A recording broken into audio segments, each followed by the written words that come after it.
පිටයි කොලොස්සි 3:10 කියනවා. කොලොස්සි 3:10 අලුත් මිනිසයා මැව් තනන් වහන්සේගේ රූපය ලෙස සම්පූර්ණ දැනගැනීම සඳහා අලුත් කරනු ලැබූ ඒ අලුත් මිනිසයාව පැනඳ ගනිමු.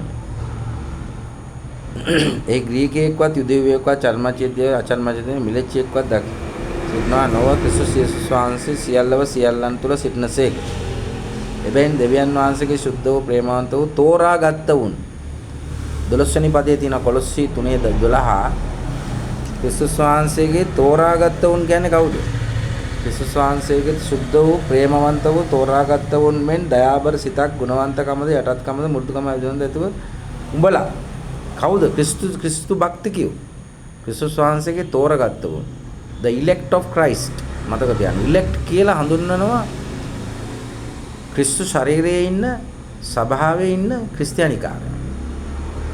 එතකොට ඒගොල්ලෝ මොකටද එන්නේ? ඒගොල්ලෝ තමයි දෙවියන් වහන්සේගේ ස්වර්ගීය තානාපතිවරු.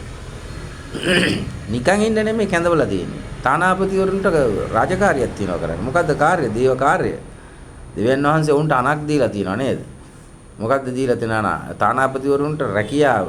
තමන්ගේ රැකියාවේදී තම රට නියෝජනය වන පරිදි හැසිරෙමින් තම රට සමග සම්බන්ධතාවයේ පවත්වමින් තමා ජීවත් වෙන්න රටේ ජීවත් විය යුතුයි. ඒ වගේ ක්‍රිස්තු භක්තිකයා තානාපතියෙක් නම් ස්වර්ගික තානාපතියෙක් නම් වුන් මේ පොළොවේ ජීවත් වෙන්න ඕනේ ස්වර්ගයේ විලාසයට ස්වර්ගයේ නියෝජනය කරන තානාපතිවරු හැටියට. එතකොට ඒ පිළිගැනීම තිබිය යුතුයි. එපිස 2:10 කියනවා. එපිස 2:10 මේ තානාපතිවරු වන අපි ඔබ මම කොහොමද ජීවත් වෙන්න ඕනේ කියලා.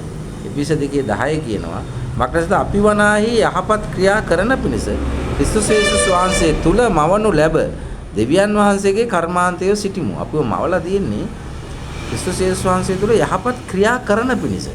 අපි යහපත් ක්‍රියා කරන්න ඕන. යහපත් ලෙස අපි හැසිරෙන්න ඕන. හොඳ දේවල් තමයි අපි කරන්න ඕනේ. ක්‍රිස්තුස් වහන්සේ අපි තුල වාසය කරන නිසා, අපි ක්‍රිස්තුස් වහන්සේ තුල සිටින නිසා. ඒ විතරක් නෙමෙයි. ඊතුරු පදයේ දෙවියන් වහන්සේගේ කර්මාන්තය සිටිමු. ඒ යහපත් ක්‍රියාවල අපේ හැසිරෙන පිණිස දෙවියන් වහන්සේ ඒවා කලින් සූදානම් කළසේ. අපිව මවලා තියෙන්නේ අපි යහපත් ක්‍රියාවල යෙදෙන පිණිස. අපි ගැලවීම ලැබපු නිසා තමයි යහපත් ක්‍රියාවල යෙදෙන්නේ. මේ කිසිම යහපත් ක්‍රියාවක් අපේ ස්වර්ගික ගමනාන්තයට නැත්නම් ගැලවීමට සදාකාල ජීවනයේට account වෙන්නේ නැහැ. accountable නැහැ. මතක තියාගන්න. ගැලවීමටවත් සදාකාල ජීවනයේටවත් අපි කරන යහපත් ක්‍රියා ගණන් ගනු ලබන්නේ නැහැ. මේ දෙක පටලවා ගන්න එපා. හරියට තේරුම් ගන්න. අපි ක්‍රිස්තුස් වහන්සේගේ ශරීරය නැමැති ස්වභාවය ක්‍රිස්තු භක්තිකයෝ සුද්ධවන්තයෝ කියලාත් අපි හඳුනනවා. තානාපතියෝ කියලාත් හඳුනනවා. ක්‍රිස්තුස් වහන්සේගේ ඉලෙක්ට්ලා. ඉලෙක්ට් කියන්නේ තෝරගත්තෝ. ඒක තෝරගත්තෝ හැසිරෙන ඕන විදිය එපිස 2:10 කියනවා.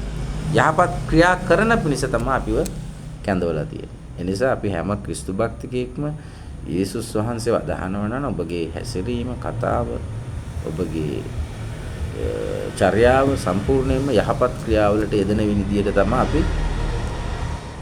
ක්‍රිස්තු ශරීරය තුල ඉන්නකොට පවුල තුල සිටිනකොට සමාජයේ ඉන්නකොට මොන කර්තව්‍යයි අපි එළියේ බහැලා හිටියත් වැඩපොලේ හිටියත් ඔතනක හැසුණත් අපි ක්‍රියා කළ යුත්තේ යහපත් ක්‍රියා කරන පිණිස. නිසා මේවා හොඳට සිතා බලා ඔබ ඉගෙන ගන්න. ඔබ සියලු දෙනාට ජේසු පීඩයි.